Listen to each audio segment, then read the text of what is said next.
Bonjour, je suis Sarah Maria Leblanc.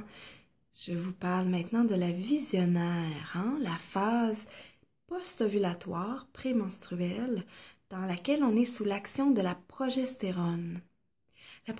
La progestérone, c'est une hormone qui nous rend plus sensibles. Elle peut être légèrement dépresseur du système nerveux central. Ça nous rend un peu plus fatigués, donc c'est normal qu'on soit un peu plus fatigué, un petit peu plus sensible. Pour moi, la progestérone, c'est l'hormone qui ramène tous les dossiers cachés en dessous de la pile, par-dessus la pile, avec un gros néon flash pour qu'on s'en occupe. Donc, c'est vraiment grâce à elle qu'on peut, disons, prendre soin de nos besoins qu'on a oubliés pendant le reste du cycle. Donc, c'est une grande amie. Il faut simplement l'apprivoiser. La bonne façon de l'apprivoiser, c'est de se soutenir physiquement, de bien dormir, de bien manger, puis de prendre beaucoup de plantes. Donc, c'est habituellement les choses qu'on a moins le goût de faire pendant cette période, mais c'est vraiment le moment où on doit faire ces choses-là pour se supporter, puis être capable de recevoir les messages que la progestérone va nous offrir. Pour aller plus loin là-dedans, je vous invite vraiment à lire notre livre Sagesse et pouvoir du cycle féminin ou faire les formations, excusez-moi, rythme féminin dans lequel on aborde ça plus en profondeur. On apprend comment se supporter pendant cette période qui est plus difficile, moins connue, moins aimée du cycle naturel et pourtant, selon moi, c'est la plus importante et celle qui nous amène le plus à nous transformer et trouver notre propre médecine singulière qu'on veut offrir au monde. Comment se supporter avec les plantes? Alors, les plantes qu'on va choisir, ce sont des plantes qui viennent supporter le foie, premièrement. Le foie, c'est lui qui métabolise les hormones. Il travaille beaucoup pendant cette période-là. On veut l'aider.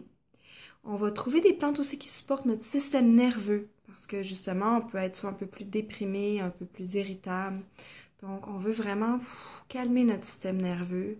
Peut être peut-être plus insécure aussi. Donc, comment on fait pour supporter nos nerfs? Ensuite, on va trouver des plantes qui viennent préparer l'utérus. Donc, ça peut être des plantes toniques utérins, par exemple. On peut aussi trouver des plantes qui viennent supporter l'équilibre hormonal, comme des plantes progestéroniques ou estrogéniques.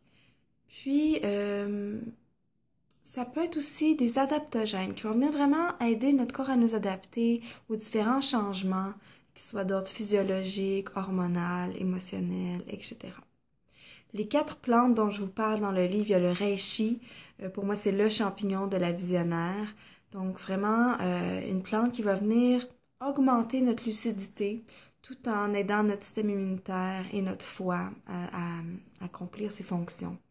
Ensuite, il y a la mélisse, une belle plante que j'appelle mélisse complice qui va vraiment venir nous aider dans notre digestion et notre système nerveux, nous relaxer, nous rendre plus relax, je viens de le dire, avec ce qui se passe.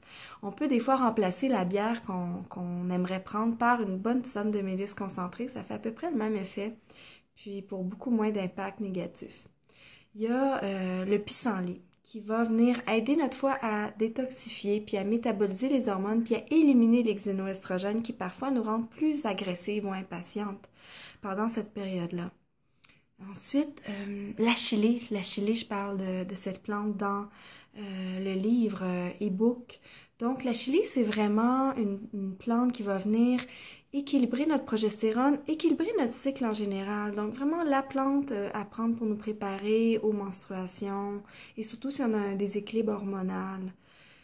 Le framboisier pour détendre notre utérus, pour préparer aux menstruations. Donc, ce qu'il faut retenir pendant cette phase, bien dormir, boire beaucoup d'eau, prendre des tisanes, intérioriser les choses et écrire nos visions, pas tout de suite exprimer les choses à l'extérieur. Je vous invite vraiment à faire la formation rythme féminin avec moi ou lire Sagesse et pouvoir du cycle féminin pour approfondir cette notion de la visionnaire. Je pense vraiment que notre monde a besoin de plus de femmes qui honorent leur cycle visionnaire et que cet archétype de la visionnaire nous permet de savoir plus qui on est et comment on veut contribuer au monde. En vous souhaitant une belle visionnaire.